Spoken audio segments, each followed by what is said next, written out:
నమస్తే, welcome to VPR economics. మనం నూతన ఆర్థిక సంస్కరణలు అనేటటువంటి టాపిక్ని చిరంజీవి సార్ ఎకానమీ బుక్లో నుంచి తీసుకొని డిస్కస్ చేస్తూ ఉన్నాం. దానిలో భాగంగా మనం ఈ సంస్కరణల్ని మనం రెండు దశల్లో చెప్తామని చెప్పుకున్నాం. అది ఒకటి మొదటి దశ, రెండవ దశగా చెప్పాం. గత వీడియోలో మనం మొదటి దశకి సంబంధించినటువంటి కొన్ని సంస్కరణలు అంటే తీసుకున్నటువంటి సంస్కరణలు ఏవి మొదటి దశలో వస్తాయి అనేటువంటి అంశాలని గత వీడియోలో డిస్కస్ చేసాం. ఇప్పుడు ఈ వీడియోలో ఈ మొదటి దశలో వచ్చేటటువంటి సంస్కరణలు మరికొన్ని అంశాలని మనం ఈ వీడియోలో డిస్కస్ చేద్దాం. అందులో మొట్టమొదటిది మనం చూసుకున్నట్టుగైతే అంటే ఆల్రెడీ చెప్పినటువంటి అంశాలకి ఇది కొనసాగింపుగా మనం చెప్తున్నాం. అది ఒకటి బీమా రంగ సంస్కరణలు. బీమా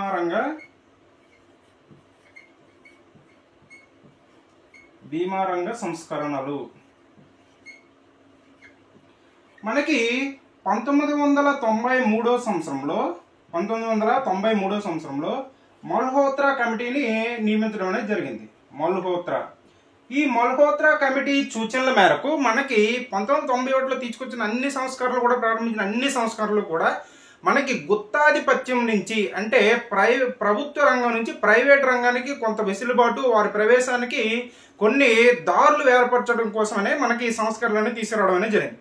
అలా మనకి 1993లో మల్హోత్రా కమిటీని నియమించి ఈ కమిటీ యొక్క సూచనల మేరకు ఈ బీమా రంగంలో కూడా మనకి ప్రైవేట్ పెట్టుబడుల్ని అదేవిధంగా ఫారెన్ పెట్టుబడులు కూడా ఆహ్వానించడం అనేది జరిగింది. అయితే 93లో ఈ కమిటీ ఏర్పాటు చేస్తారు. ఇది ఈ కమిటీ రికమెండేషన్స్ ప్రకారం మనకి 1999 నుంచి ఈ రంగంలో ప్రైవేటు పెట్టుబడుల్ని ఆహ్వానించడం అనేది జరిగింది. అలా మనకి ఈ బీమా రంగంలో తీసుకొచ్చినటువంటి సంస్కరణల్ని మనం మొదటి దశ సంస్కరణలుగా చెప్తాం. అయితే మనకి ఈ బీమా రంగాన్ని కంట్రోల్ చేసేది ఏంటంటే మనకు తెలిసిందే, IRDA, insurance regulator development authority. ఇది HYD హైదరాబాద్ కేంద్రంగా ఇది పనిచేస్తూ ఉన్నది.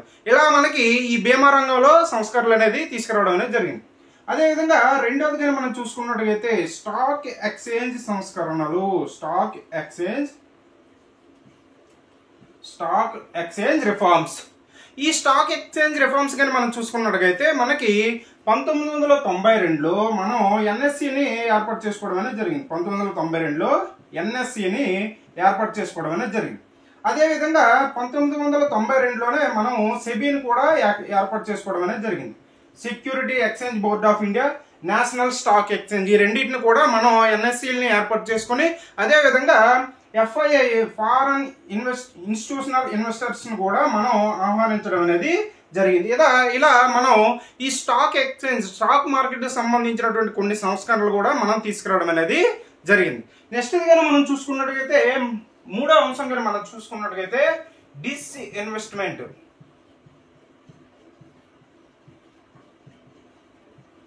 పెట్టుబడుల ఉపసంహరణ.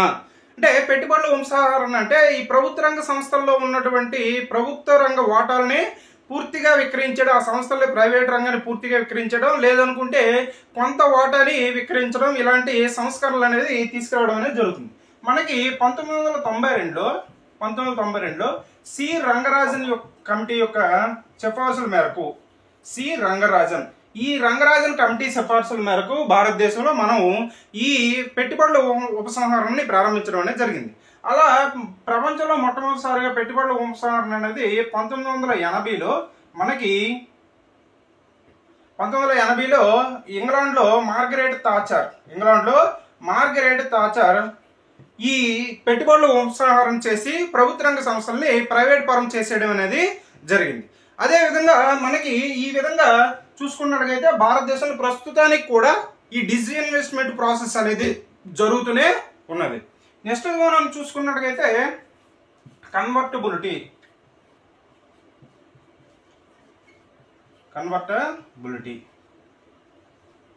అంటే బదలాయింపు అంటాం, లేదనుకుంటే మారకం.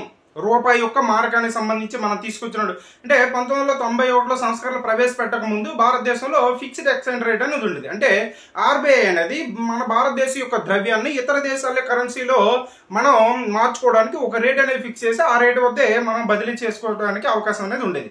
తర్వాత 1992-93 ఆ కాలంలో మనం 1992-93 ఆ కాలంలో MDR అనేటువంటి ఒక పద్ధతిని అంటే MDRను అనుసరించడం అనేది జరిగింది. మార్కెట్ డిటర్మైన్డ్ రేటు, అంటే మార్కెట్లో ఈ కరెన్సీ తీసుకున్నటువంటి సప్లై డిమాండ్ల ఆధారంగా ఈ ఎక్స్చేంజ్ రేట్ని నిర్ణయించేటువంటి పద్ధతిని దీన్నే మనం లెర్మ్స్ అంటాం. లెర్మ్స్, LERMS, లిబరలైజ్డ్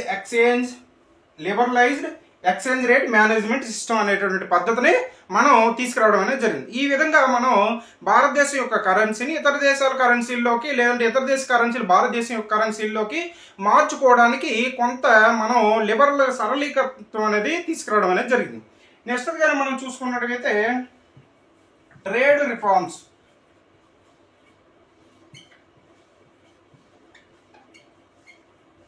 వర్తకపరమైనటువంటి సంస్కరణలు కానీ మనం చూసి ఇతర దేశాలతో చేసేటటువంటి వర్తకపరమైనటువంటి సంస్కరణలు కానీ మనం చూసుకున్నట్లయితే భారతదేశంలో ఉన్నటువంటి ఈ సుంకాలు అనేవి 300% అనేవి సుంకాలు ఉండేవి. వాటిని తర్వాత 150% తగ్గించి ప్రస్తుతం 10 నుంచి 12% మధ్యలో మనం ఈ సుంకాలని మెయింటైన్ చేయడం అనేది జరుగుతుంది.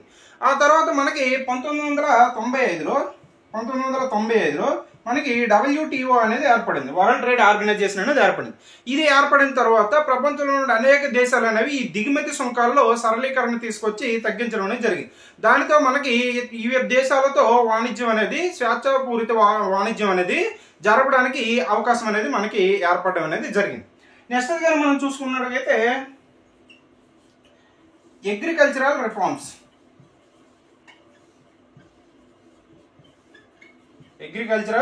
రిఫార్మ్స్. వ్యవసాయ రంగ సంస్కరణలు. ఈ వ్యవసాయ రంగ సంస్కరణలో మనకి 2000 సంవత్సరంలో నూతన వ్యవసాయ విధానాన్ని తీసుకురావడం, అదేవిధంగా ఈ వ్యవసాయ రంగంలో ప్రైవేటు పెట్టుబడులని ఆకర్షించడం, ప్రైవేటు పెట్టుబడులకి అవకాశాన్ని కల్పించడం, అదేవిధంగా ఈ వ్యవసాయ రంగానికి సంబంధించిన ప్రత్యేక ఎక్స్పోర్ట్ జోన్స్ని ఏర్పాటు చేయడం, అదేవిధంగా AEZలు అగ్రికల్చర్ ఎక్స్పోర్ట్ జోన్స్ని ఏర్పాటు చేయడం, ఇటువంటి సంస్కరణలు అనేవి ఈ వ్యవసాయ రంగంలో మనం తీసుకురావడం అనేది జరిగింది. నెక్స్ట్ గా మనం చూసుకున్నట్లయితే ద్రవ్యపరమైనటువంటి సంస్కరణలు.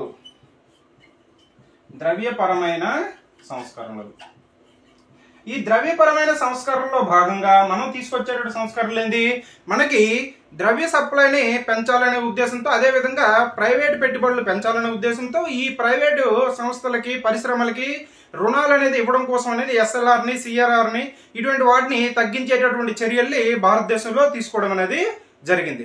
ఇది మనకి ఈ మొదటి దేశ సంస్కరణలో భాగంగా మనం తీసుకొచ్చినటువంటి రిఫార్మ్స్ అనేది చెప్తుంది. ఆల్రెడీ కొన్ని మీకు చెప్పేసి ఉన్నాయి. సో ఇప్పుడు మనం ఏంటంటే మొదటి దేశ సంస్కరణలు ఏవి, రెండో దేశ సంస్కరణలు ఏవి అని ఒక ఐడియా కోసం అనేది మనం ఈ వీడియోలో అనేవి చెప్పుకుంటూ ఉన్నాం. ఇది మనకి ఈ వీడియోలో చెప్పుకున్నటువంటి అంశం అంటే భీమా రంగ సంస్కరణలు మొదటి దేశ సంస్కరణలో చెప్తాం. ఇది 1993లో మల్హోత్రా కమిటీ సూచనల మేరకు మనం 1999 నుంచి ఈ భీమా రంగంలో ప్రైవేట్ పెట్టుబడుల్ని అనుమతించడం అనేది జరిగింది. విదేశీ వస్తువులు కావచ్చు లేదా భారతదేశంలో ఎవరైనా ప్రైవేట్ పెట్టుబడులు అనుమతించడం అనేది జరిగింది. ప్రస్తుతం దీంట్లో 74% వరకు FDIలు కూడా మనం అనుమతిస్తూ ఉన్నాం. అదేవిధంగా వీటిని మనం నియంత్రించేది IRDA, insurance regulatory development authority అనేది, ఇది వీటిని నియంత్రించడం అనేది జరుగుతుంది. నెక్స్ట్ స్టాక్ ఎక్స్చేంజ్ రిఫార్మ్స్ గా మనం చూసుకున్నట్టుగైతే ఆదర్శవంతమైనటువంటి స్టాక్ ఎక్స్చేంజ్ గా మనం 1992లో NSE నేషనల్ స్టాక్ ఎక్స్చేంజ్ ని ఏర్పాటు చేసుకున్నాం. అదేవిధంగా 1992లోనే మనం సెబీని, సెక్యూరిటీ ఎక్స్చేంజ్ బోర్డ్ ఆఫ్ ఇండియాను కూడా ఏర్పాటు చేసుకోవడం అనేది జరిగింది. అదేవిధంగా FII, financial investment institutional investors, వీళ్ళని కూడా అంటే ఇతర దేశాల్లో చెందినటువంటి ఇన్వెస్ట్మెంట్ పెట్టేటువంటి వాళ్ళు కూడా మనం ఆకర్షించడం అనేది జరిగింది. నెక్స్ట్ గా మనం చూసుకున్నట్లయితే డిస్ఇన్వెస్ట్మెంట్, పెట్టుబడుల ఉపసంహరణ. ఈ పెట్టుబడుల ఉపసంహరణ గురించి మనం చూసుకున్నట్లయితే ఇప్పుడు కూడా ఈ ప్రాసెస్ అనేది ప్రతి బడ్జెట్ లో కూడా దీనికి సంబంధించినటువంటి అంశాలు ప్రస్తావిస్తూనే ఉన్నారు. అలా మనకి 1992లో C. రంగరాజన్ కమిటీ సూచనల మేరకు మనం ఈ డిస్ఇన్వెస్ట్మెంట్ పాలసీని స్టార్ట్ చేయడం అనేది జరిగింది. ప్రపంచంలో అయితే మొట్టమొదటిసారిగా ఇంగ్లాండ్లో 1980లో మార్గరెట్ థాచర్ ప్రధానమంత్రిగా ఉండేటప్పుడు ఈ డిస్ఇన్వెస్ట్మెంట్ పాలసీ అనేది అమలు చేయడం అనేది జరిగింది. తర్వాత ఈ కన్వర్టబిలిటీ, మనం భారతదేశం యొక్క రూపాన్ని ఇతర దేశాల కరెన్సీలో మార్చుకోవడానికి మనకి ఫిక్స్డ్ ఎక్స్చేంజ్ రేటు విధానం అనేది ఉండేది. తర్వాత ఈ సంస్కరణలో ప్రవేశ భాగంగా దాన్ని కూడా మార్చి మనం liberalised exchange rate management system తీసుకురావడం అనేది జరిగింది. నెక్స్ట్ ట్రేడ్ రిఫార్మ్స్, అంటే విదేశీ వర్తకలలో తీసుకొచ్చినటువంటి మార్పులు ఏంటంటే మనం పన్నులను అధికంగా ఉన్నటువంటి పన్నుల్ని తగ్గించడం అనేది జరిగింది. అదేవిధంగా 1995లో ఈ WTO ఏర్పాటుతో ప్రపంచ దేశాలన్నీ కూడా పన్నులను తగ్గించి స్వేచ్ఛ వాణిజ్య విధానం అనేది బాగా అభివృద్ధి చెందడం అనేది జరిగింది. నెక్స్ట్ అది అగ్రికల్చరల్ రిఫార్మ్స్, ఈ వ్యవసాయ రంగంలో కూడా ప్రైవేట్ పెట్టుబడులను ఆహ్వానించడం, అదేవిధంగా వ్యవసాయ రంగ ఎగుమతులకు ప్రోత్సాహాలు అందించడం, అదేవిధంగా అగ్రికల్చరల్ ఎక్స్పోర్ట్ జోన్స్ని ఏర్పాటు చేయడం, ఇటువంటి సంస్కరణలు అనేవి, అదేవిధంగా 2000 సంవత్సరంలో నూతన వ్యవసాయ విధానాన్ని తీసుకురావడం, ఇటువంటి అంశాలన్నీ కూడా చేపట్టడం అనేది జరిగింది. నెక్స్ట్ది మనం ద్రవ్యపరమైన సంస్కరణలు. ఈ ద్రవ్యపరమైన సంస్కరణలు అంటే ఎక్కువ పెట్టుబడులు పెట్టడం కోసం ప్రైవేట్ సంస్థలకి, పరిశ్రమలకి మనం రుణాలు అనేది ఎక్కువగా ఇవ్వడం కోసం సిఆర్ఆర్, ఎస్ఎల్ఆర్ ఇటువంటివి తగ్గించడం మొదలగు సంస్కరణలు అనేవి తీసుకురావడం అనేది జరిగింది. ఇది మనకి మొదటి దశ సంస్కరణలకు సంబంధించినటువంటి అంశం. నెక్స్ట్ వీడియోలో మనం రెండో దశ సంస్కరణలకు సంబంధించినటువంటి అంశాన్ని మనం నెక్స్ట్ వీడియోలో డిస్కస్ చేద్దాం. ఇది మనం ఈ వీడియోలో చెప్పుకున్నటువంటి అంశం. ఈ వీడియో కానీ మీకు నచ్చినట్టయితే లైక్ చేయండి, షేర్ చేయండి, సబ్స్క్రైబ్ చేయండి. Thank you.